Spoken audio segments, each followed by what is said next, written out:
But first, it's a physical condition that a lot of young athletes suffer from, people of all walks of life, scoliosis.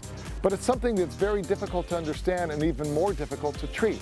But we found one local athlete who not only overcame it, but now is excelling once again on the athletic field.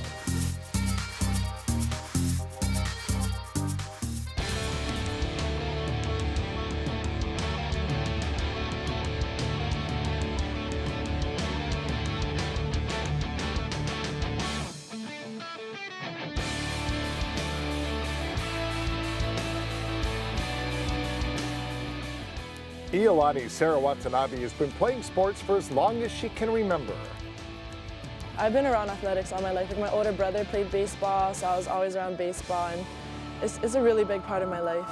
Ever since I was young, my dad really stressed the importance of athletics, and I really enjoyed it. Like, he didn't really have to get me into it. Like, I was already into it. From softball to basketball to volleyball, Sara was more than just into it. The three-sport player excelled at athletics, and little, if anything, could slow her down until one day she started experiencing back pain. So then I went to my pediatrician, and he had me bend over regular checkup, and he said, "Oh, one side is higher than the other." For Sara and her family, that initial diagnosis set in motion a series of events that would eventually lead them down a long and frightening path. She learned she had scoliosis. At the time, it wasn't too bad. Well, we thought that it was going to be the kind that I would grow out of it, because that's what usually happens, but then I missed a couple appointments, a checkup, and then we noticed that it got really, it progressed a lot. It went from 17 degrees to 23, and usually with the scoliosis, if it's more than 30 degrees, then it's time to brace. And so we were hoping that she wouldn't get to that point, but she got, but the next visit after 27, it got to 40. So we went past the bracing period, we missed it.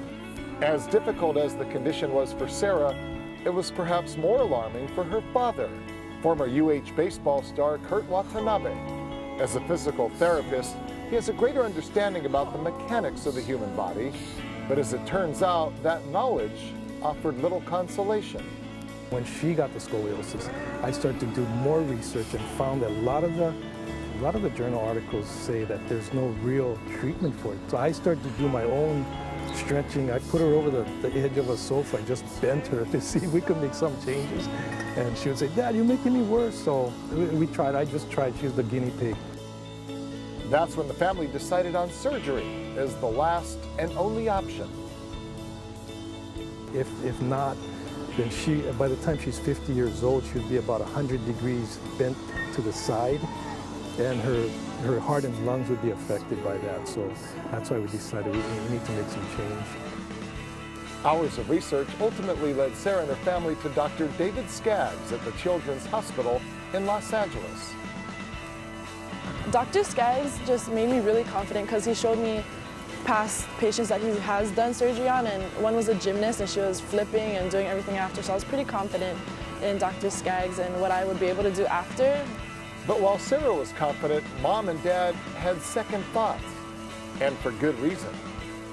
Well, the doctor before surgery took us in there and he said she could come out of this paralyzed. I think that was a big fear. So we went back to the room and said, should we cancel this? And Dee and I decided, at that point we said, let's cancel this surgery, but let's ask Sara first. And she said, I just want to have it done. I need to do this. And I can get taller if I do this. But honestly, it was really painful, and I was having a hard time sleeping and just functioning because I was so sore. So I told my parents, I was like, I need to do this, and no matter what happens, I'll be fine, and I have 100% confidence in Dr. Skaggs, so I'll come out of it fine.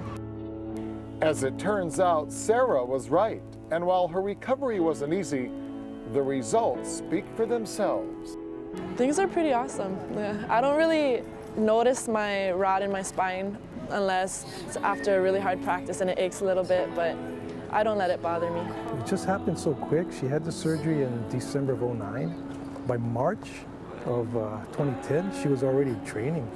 And by June of 2010, there was no restrictions. Doctor said, go ahead, do anything you want. Today, it's full steam ahead for Sara, who still has a hard time looking at those before and after x-rays of her spine. I didn't know it was that crooked. Like, it was pretty bad, but I'm happy where I am today and how it's still straight and it's still like good and everything's in place, so I'm happy with that.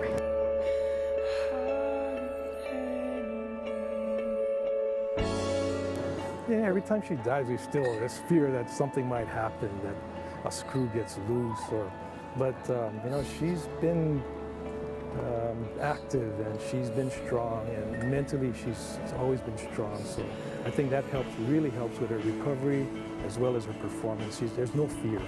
I'm not too afraid of what my spine can do. Like, I'm confident in what it can do, and I know my limits. So. Kind of bionic now, right? You're stronger than before. Yeah, to some extent I am. I'm working on it.